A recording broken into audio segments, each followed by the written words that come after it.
أعوذ بالله من الشيطان الرجيم. فضل الله بسم الله الرحمن الرحيم. الحمد لله رب العالمين، وصلى الله على سيدنا محمد وآله الطيبين الطاهرين. يقول الله سبحانه وتعالى: بسم الله الرحمن الرحيم.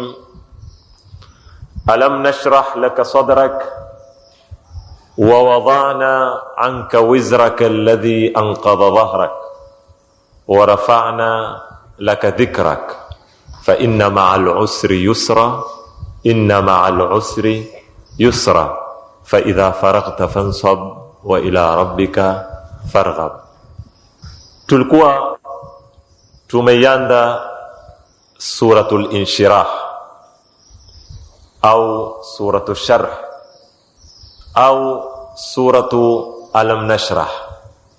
Kama nilivyoeleza, haya yote ni maina ya sura hii, lakini nataka kufafanua kitu kimoja kumaliza hii bahthi, tuingie katika tafsiri, kwamba wakati nikinena kwamba hii ndiyo rai ya Mashia kuamini kwamba sura hizi mbili ni moja, yani wadhuha na alam nashrah au suratul fil na suratul quraish, haimaanishi kwamba ni rai ya wanazuoni wote wa Kishia, bali ndani ya Mashia kuna ikhtilaf kuhusu masala haya, na ikhtilafu yenyewe kama alivyoieleza al-allamatu Tabatabai kwa urefu, siwezi kuinakili kabadilisha darasa litakuwa la fiqhi, lakini mtu ambaye kwamba anao nafasi ya kuweza kurudi, aweza kurudi katika suratul ilaf mando amefafanua kwa urefu al-allamatu Tabatabai na kuzijadili zile hadithi zote zinazodaiwa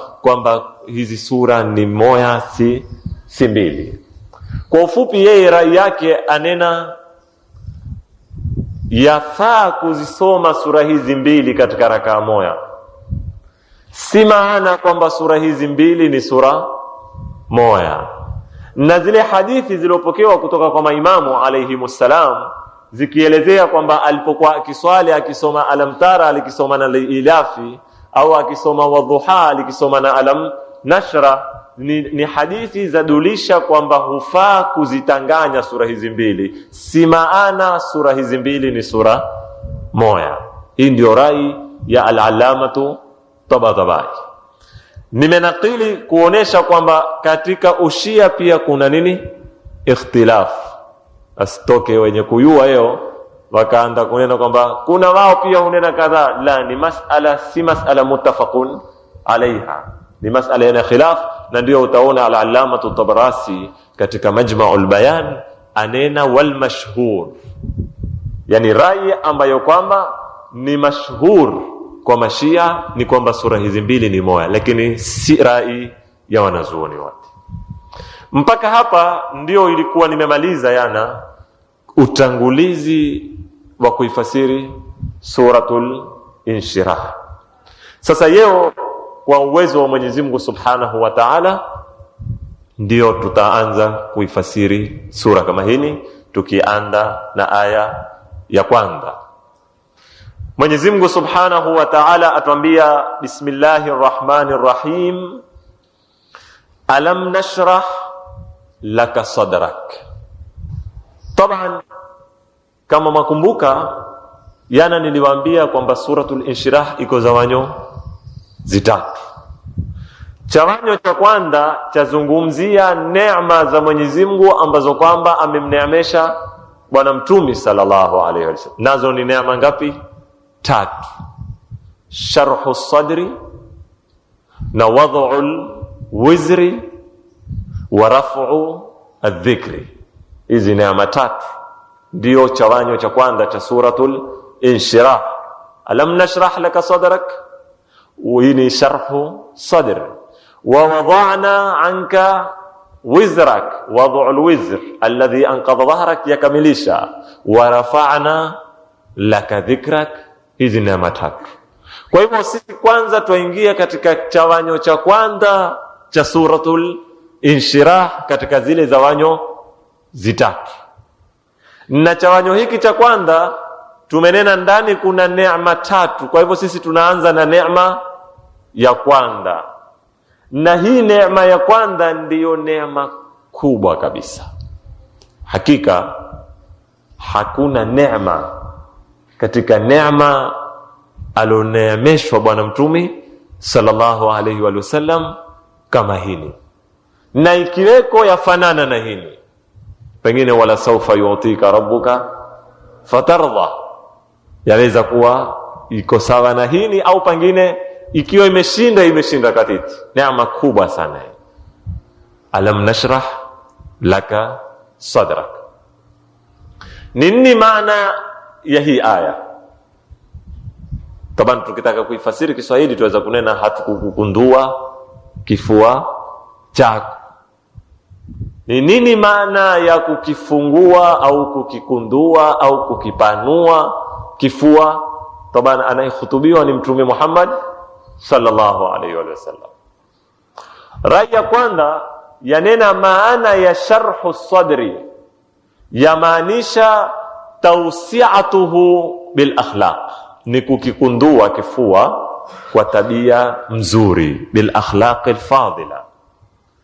Kifua ambacho kwamba kina ushujaa, kina ukarimu, kina uhalimu, kina sakha, yani kiko na makarimul akhlaq, huwa ni kifua kikundufu.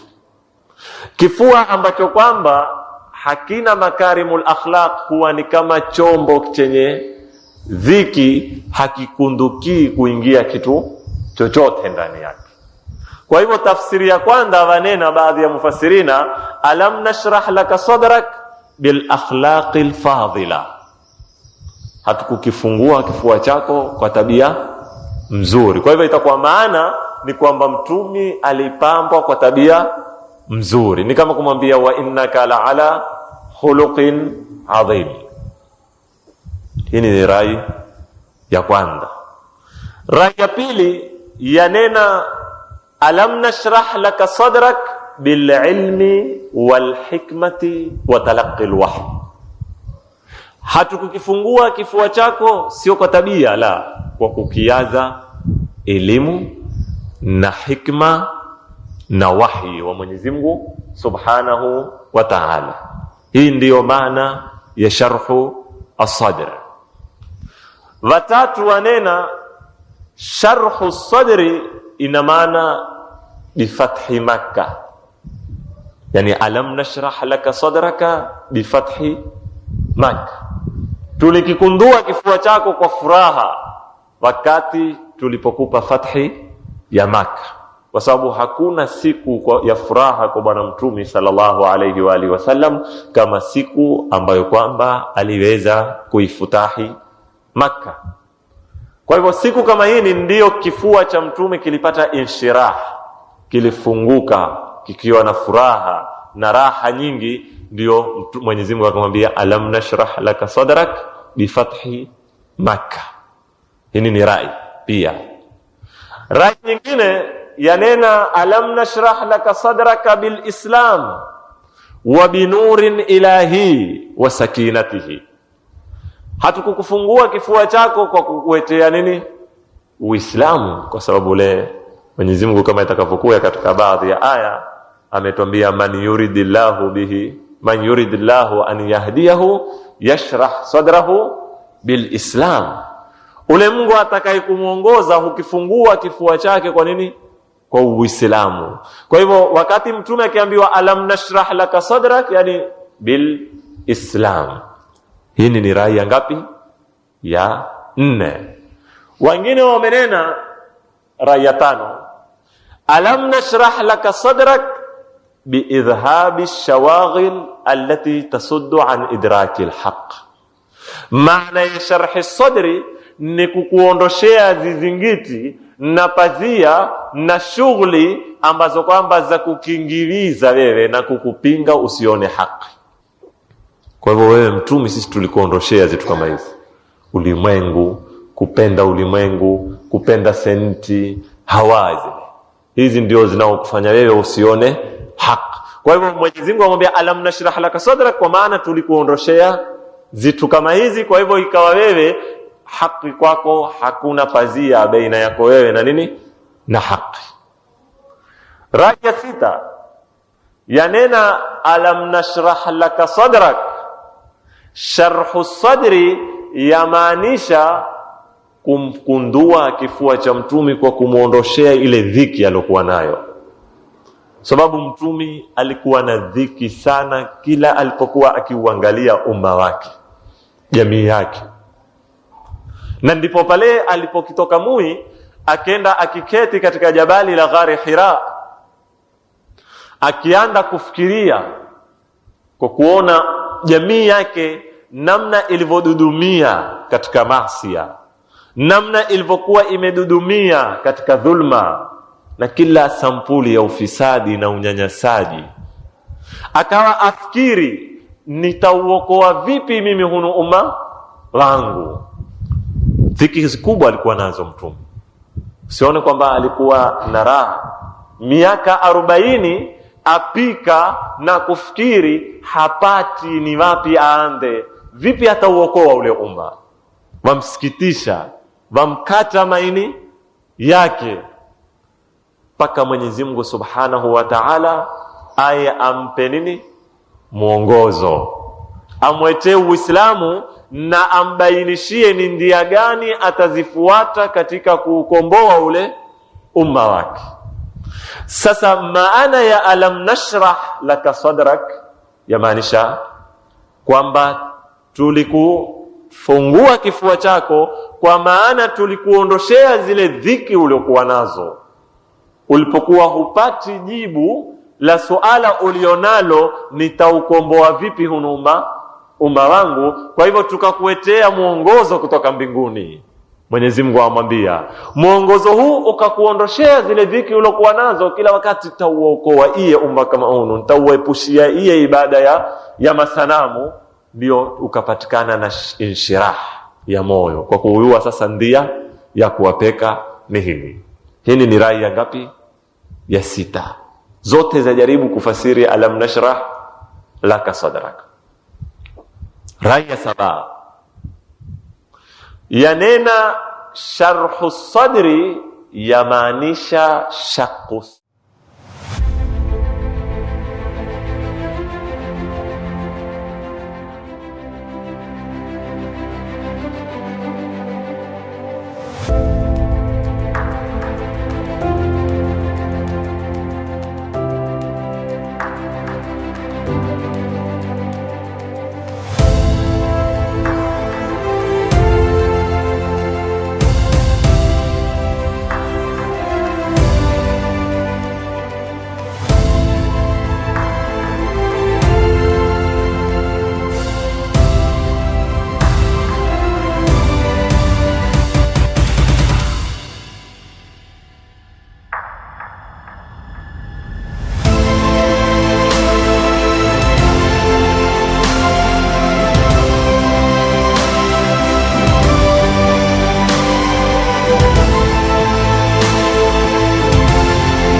Alam nashrah laka sadrak, baadhi ya mufassirina wanena hapa aambiwa mtume kukumbushwa yale masala ya nini, ya kupasuliwa.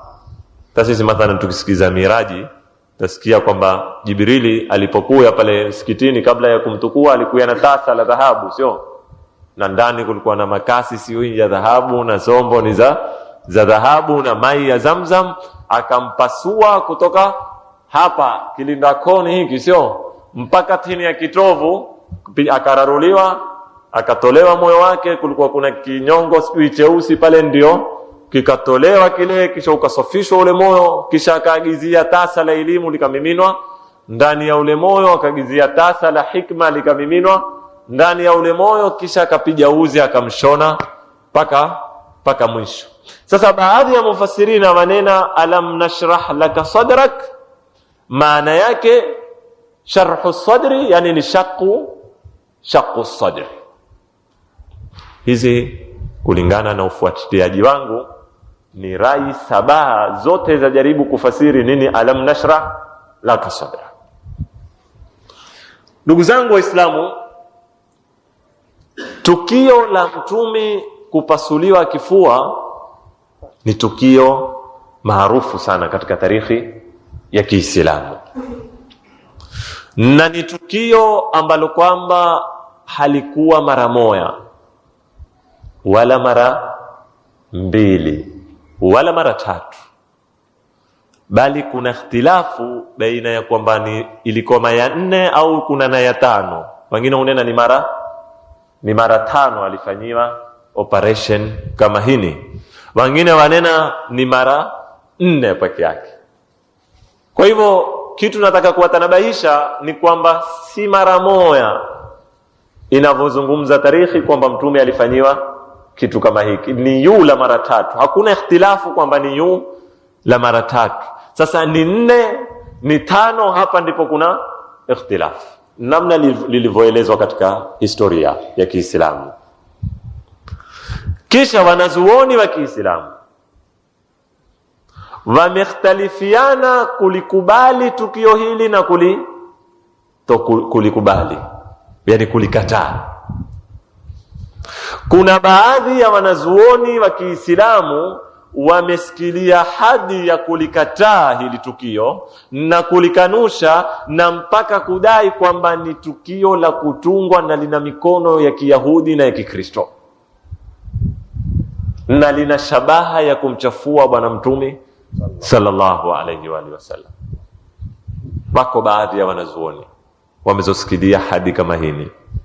Mmoja ni mwanachuoni maarufu wa Kisuni wa Kimisri, Mahmud Abu Raya, ana kitabu chake katika Adwa ala Sunnatil Muhammadiyya. Alisikilia hadi akanena, wakati nyinyi mtakapokuambia Wakristo, atukutubu sisi Waislamu, kwamba ilikuwaje huyu Nabii Isa aadhibiwe kwa madhambi ya nani? Ya binadamu wengine, si mkombozi yule. Wao watawarudishia suala, ilikuwaje naye Mungu akamtia dharubuni mtumi kwa maoperation yale, asimuumbe tayari ni mswafi, kawa paka kuna haja kufanya operation ya kutolewa ile nyongo ambayo kwamba ndio asili ya nini? Ya maasiya. Kwa hivyo haya ni maneno ya Mahmud Abu Raya. Iko rai ambayo imelipokea tukio hili kwa kulikataa kabisa katika Masuni na katika Mashia. Kuna na rai imelikubali tukio hili na kulihisabu na kulikuza kwa kuwa ni katika miujiza mikubwa ya nani? Ya bwana mtume sallallahu alayhi wa alihi wasallam. Kisha kuna kundi la 3 limekuya likalikubali tukio hili, lakini kwa kulifasiri sampuli nyingine, si kimaterial. Yani si masala kwamba kulikuwa na tasa, kulikuwa na makasi, kukapasuliwa kifua, yani kama vile tunavyofahamishwa sisi. Ni masala ambayo kwamba ni ya kiruhu, ya kusafishwa bwana mtume sallallahu alayhi wa alihi wasallam. Kwa hivyo iko misimamo mingapi? 3 katika tukio hili, na misimamo hii iko katika madhahabi tofauti mbalimbali, si misimamo ya madhahabi fulani. Lakini hapa mimi ningependa kuwaetea rai ya mtafiti maarufu ambaye kwamba ni mwenyewe katika nyanja hizi za kihistoria. Tumsikize yeye atuambia nini kuhusu tukio hili, ni mawazo yake, ana dalili zake, na wewe uko na akili yako na uko na uhuru wa kuamua kupitia dalili utakazo kuzisikia. Sayyid Jaafar Murtadha Al-Amili hafidhahu al-Maula, huyu uko hai mpaka sasa. Huyu anena tukio hili naweza kulijadili kwa nukta kadhaa nyingi sana. Mimi nimechukua 4 ambazo zitakuwa karibu na akili yetu zaidi, akili zetu, kuliko mambo mengine ambayo yako deep sana. Kwanza auliza masuala, yani ni uslubu wa kuuliza suala ukijadili. Ana sana uslubu hunu yeye. Auliza, kwanza nataka kukuuliza kwamba maneno ya Said Jaafar kwamba msingi wa shari ni kinofu cha nyama au ni kipande cha damu? Auliza suali kwa sababu kiswa chafahamisha kwamba shari asili yake ni kile alaka kilioko ndani ya moyo ambacho Mtume alikuwa akakatwa kikatolewa. Sasa auliza suala, filosofi na ideolojia ya Kiislamu yaamini kwamba msingi wa shari ni kipande cha damu kitoto kama nyongo kiko ndani ya mwili? Auliza suala kama hili. Chahitajia ukitaka kuondosha shari sharuti upitie operation kikatwe kinofu kile au kipande kile cha damu. Kisha ikiwa shari ni kinofu au kipande cha damu, je, ni kila mtu aweza kupata daktari akamfanyia operesheni kama hini? Auliza suala. Ikawa pengine tukifanyiwa operation tuweza kuwa kama Mtume sallallahu alayhi wa alihi wasallam, tukawa na sisi tumesumua mizizi ya shari? Kisha auliza, kinofu hiki pengine kilikuweko kwa Mtume tu, kwa wengine hakuna. Ukijibu kwamba yani sisi hatuwezi kufanya operation kama hiyo, ndio akuuliza, basi kinofu hiko alikuwa nacho Mtume tu na kipande hiko cha damu? Na Mungu alimuonda yeye pekee katika wanadamu wote kwa maradhi haya, na kipande hiki wengine hakuwaonda? Hili ni suala la kwanza, utajibu mwenyewe. Pili, auliza Said Jaafar, kwa nini operesheni hii ilifanywa mara 4 au mara 5? Sababu wakwambia alipokwenda kusonda majangwani alifanyiwa kabla hayapo utumi. Sijui na alipokuwa na miaka 10 na ngapi akafanyiwa. Na siku ya Israi na Miraji akafanyiwa. Sijui na siku gani, mara 4 au mara 5 ukirudi katika historia utazipata alifanyiwa operesheni hii. Sasa auliza Said Jaafar, kwa nini operesheni hii ikariri mara 4 au mara 5? Je, kinofu hiki au kipande hiki cha damu kilikuwa ni sampuli ya maradhi ya kensa, ukikikata hurudi kikakuwa tena? Ikabidi kifanyiwe tena operation mara ya pili? Masuala haya ambayo yataka ujiulize. Kisha, kwa nini baada ya mara ya 4 hakikumea tena kikahitajia mara ya 5, na mara ya 5 kimee tena kihitajie mara ya 6, na mara ya 6 kimee tena kihitajie? Kwa nini kilikoma katika mara ya 5? Je, Jibrili aligundua dawa katika mara ya 5 ya kukitia kisimee tena katika operesheni ya kwanza na ya pili alikuwa hakuigundua dawa hili? Ni masuala auliza Said Jaafar. Aendelea, ni kwa nini Mwenyezi Mungu naye amtese sampuli hini huyu Mtume, awe kila siku hupijwa majembe kutoka kilinda koo mpaka tini ya kitovu? Kwa nini kutoka mwanzo asimuumbe bila ya hichi kinofu na bila ya hichi kipande cha damu? Auliza, kwa nini habari hii hatuisikii kwa mitume wengine? Hatukuwahi kusikia kwamba Nabii Allah Musa alipasuliwa naye kutoka kilinda koo, wala Nabii Allah Isa, wala mtume yoyote, isipokuwa kazi hii amefanyiwa nani? Mtume Muhammad sallallahu alayhi wa alihi wasallam. Kwa nini? Au auliza, si mimi jamaa nazungumza rai ya nani? Ya Said Jaafar. Au malaika siku za nyuma walikuwa hawajaendelea kiteknolojia ya kuwafanyia wale mitumi operation kama hizi ambazo kwamba zilitumia zombo za dhahabu na mai ya Zamzamu katika kuifanya operation kama hili. Ndugu zangu Waislamu, wanavyotuambia ni kwamba Anas bin Malik alikuwa akimuona mtumi mwili wazi, alikiziona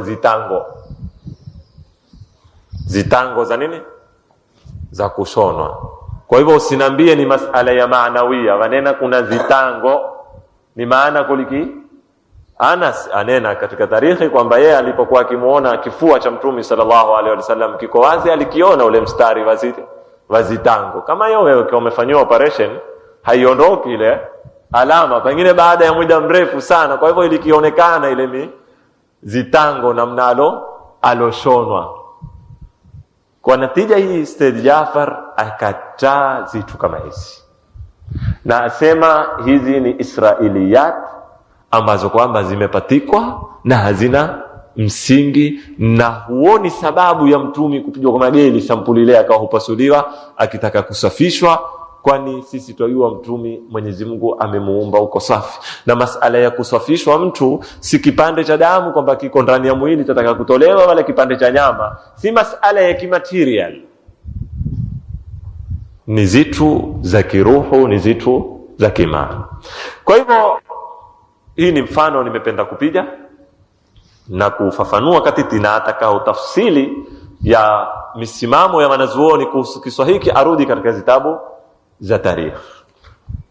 Kwa hivyo kuifasiri alam nashrah laka sadrak kwa maana ya shaqu sadri, kwanza tunena kisa cha shaqu sadri chenyewe hakina msingi mpaka tuye tufasirie aya. Kwa hivyo hii rai ya 7 tuietengeni, tuiweke mbali, tubakiwe na zile rai 6 ambazo kwamba zingine zanena sharhu sadri, yani ni kupoa tabia mzuri. Wengine wanena sharhu sadri ni kuweza kupoa elimu na hikma. Wengine wanena sharhu sadri ni kupoa fathi Makka. Wengine wanena sharhu sadri ni Uislamu. Wengine wanena sharhu sadri ni kuondoshewa pazia za kumpinga kuona haki. Wengine wanena sharhu sadri ni kupoa mbinu za kuiongoza jamii yake. Ipi ambayo kwamba ni ya sawa? Ndugu zangu Waislamu, hii aya ni ndefu na itanibidi nisimame nayo kiasi fulani. Kabla ya kukujibu rai ya sawa ni ipi, ningependa mimi na nyinyi tukisaidiana twende katika Qur'ani tukayasome mafhumi mawili ambayo kwamba ni mapia kwetu na tuweza tukafaidika. Na natumai sitorefusha kama nilivyorefusha kwenye hawa, lakini haya mazungumzo yana kazi kubwa katika kutufahamisha ni nini maana ya alam nashrah laka sadrak. Uislamu katika mafahimu zake, fikra zake, kuna fikra mbili. Moja huamkuliwa kwa istilahi ya mafhumul inshirah, ya pili yajulikana ambayo ni kinyume cha hii ni adhiq.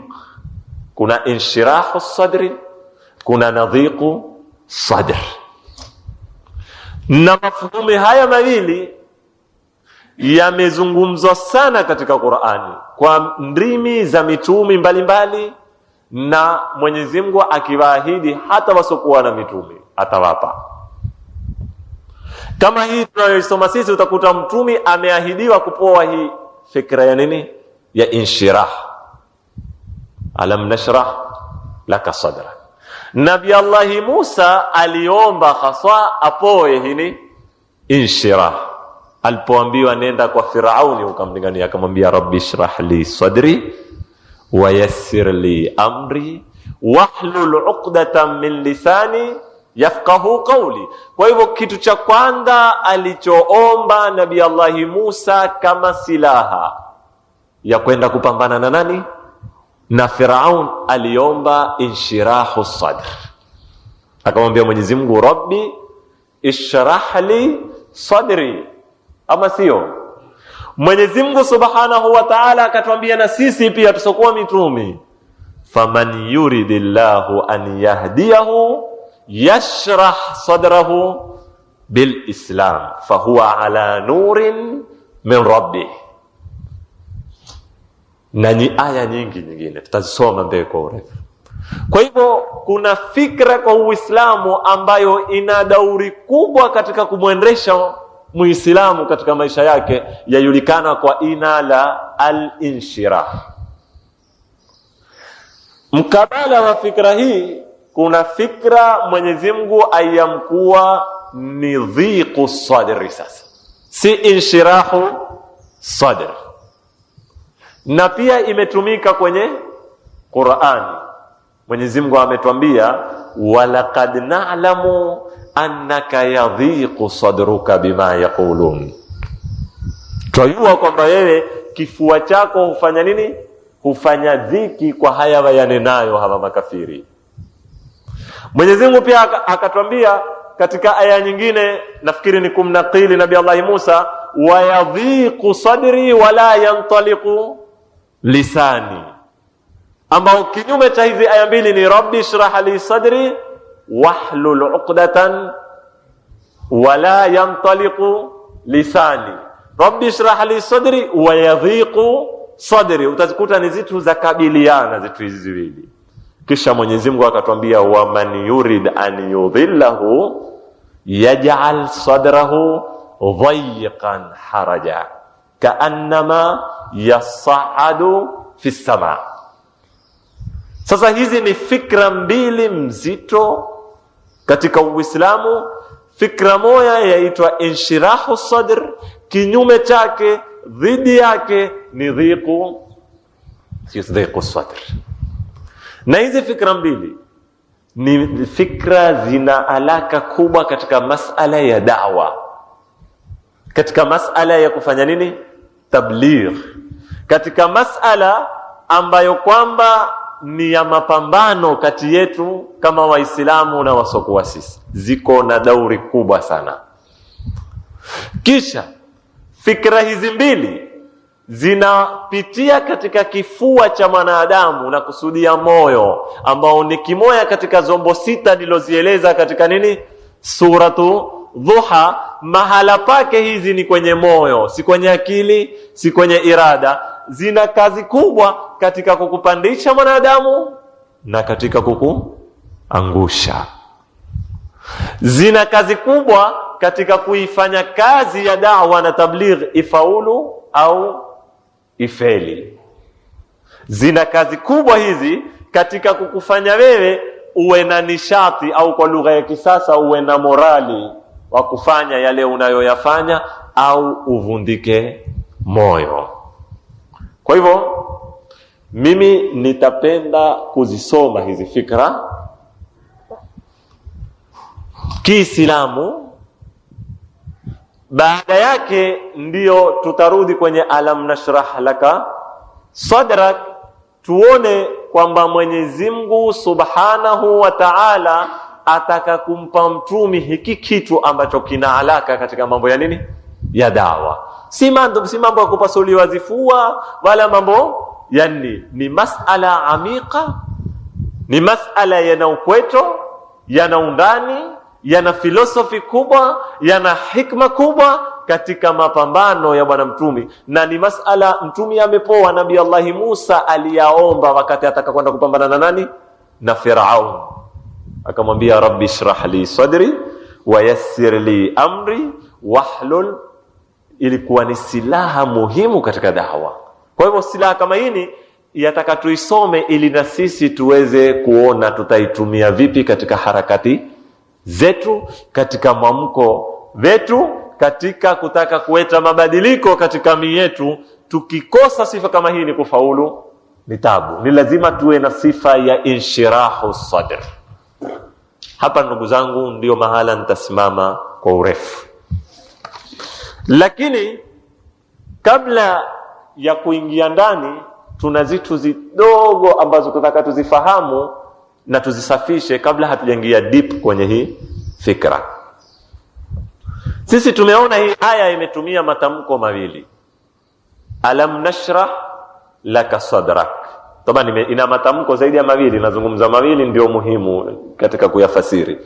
Imetumia tamko la sharhi na imetumia tamko la nini, la sadr. Hala kwanza tujaribu kilugha kutafuta ni nini maana ya sadr na ni nini maana ya sharhi kwa hizi dakika 3-4 zilobakia. Bila shaka as-sadru kilugha ni kifua. Sisi Waswahili wanakuwa ni kifua. Kifua ni kipi? Ni huu mvungu ulozungukwa na nini, na mbavu wambe, huu wankuliwa nini, kifua, ambao moyo na baadhi ya zitu ziko ndani ya mvungu hunu. Huu mvungu ndio wankuliwa nini, kifua katika lugha. Sasa je, Mwenyezi Mungu anapozungumza alam nashrah laka sadrak, chazungumzwa kifua hapa kwa maana hii ya kilugha? Au Nabii Allah Musa aliponena rabbi shrah li sadri, kinachokuzungumzwa ni kifua hiki? Bila ya shaka si kifua hiki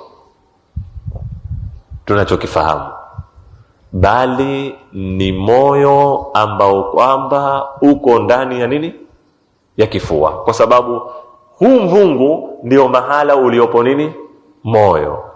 Kwa hivyo maana ya alam nashrah laka sadrak, yani alam nashrah laka qalbak, na rabbi shrah li sadri, yani rabbi shrah li qalbi. Lakini pia moyo ni upi? Ni kile chombo kinachopump damu ambacho ni kipande pia cha nyama? La, sio moyo ule unaokusudiwa, bali kinachokusudiwa kama nilivyowaambia nyuma, moyo ni katika zombo ambazo kwamba si za kimaterial, ambazo kwamba amepoa mwanadamu kama akili, kama dhamiri, kama fitra. Huu moyo kwa maana hii ndio unaozungumzwa hapa. Kwa hivyo si kifua kwa maana ya hunu mvungu, bali ni moyo, na si moyo kwa maana ya kile chombo kinachopampa damu, bali ni maana ambayo kwamba si ya kimaterial. Sasa ikiwa sadri ni nini maana ya sharh? Wanena wanazuoni maana ya sharhi katika lugha ya Kiarabu ni tawsi'a, ni kukikundua kitu. Kufanya nini? Kukikundua. Lakini Mwenyezi Mungu wakati anamwambia mtume alam ashrah laka sadrak, yani alam uwassi' laka sadrak, haimaanishi yani alikunduliwa kifua chake kikawa paka hapa. La, wala mtu kuambiwa kifua chake ni munsharih hategemei maumbile yake. Si kila jitu likiwa bonge na kifua chake kipana na upiga chuma basi ule ndo amepata inshirahu sadri, na akiwa kifefe na chembamba hoyo basi atakuwa uko na dhiku sadri. La, si kukundua kimaterial, bali ni kukundua kinini, kimaana. Kwa hivyo tusafishe kwenye fikra zetu kabla hatuyaingia deep kwamba alam nashrah laka sadrak, tukukundua kifua chako si maana alitiwa maspana huku zikavutwa kama wale waliokuwa kumfanya operation, si ndio waliontia na spana za kumpanua, kikawa kifua sasa kimekuwa kipana kama wainua uzuma, ukimwona na nini akawa toa kifua mbele. La, haina maana namna hii. Kwa hivyo ningependa mapema tuelewe kwamba alam nashrah laka sadrak, tumekikundua kifua chako, twakusudia kifua moyo, na moyo yani chombo ambacho kwamba uko nacho mwanadamu katika zombo zinazompekesha, sio moyo huu unaopampu damu. Haya ni maana ambayo kwamba ningependa yaweko wazi, na hapa ndipo mahali ambapo kwamba nitasimama na nyinyi, nikitarajia kesho insha Allahu taala ndio tutaingia kuieleza inshirah ni nini na iko na pande ngapi na ina kazi gani, na vipi Mtume sallallahu alaihi wa sallam aihitajia hii fikra ya inshirah, na sisi Waislamu tunavyohitajia. Mwenyezi Mungu akitupa taufiki na uzima na uhai, kesho insha Allah tutabaini mambo kama haya. Wassalamu alaikum wa rahmatullahi ta'ala wa barakatuh.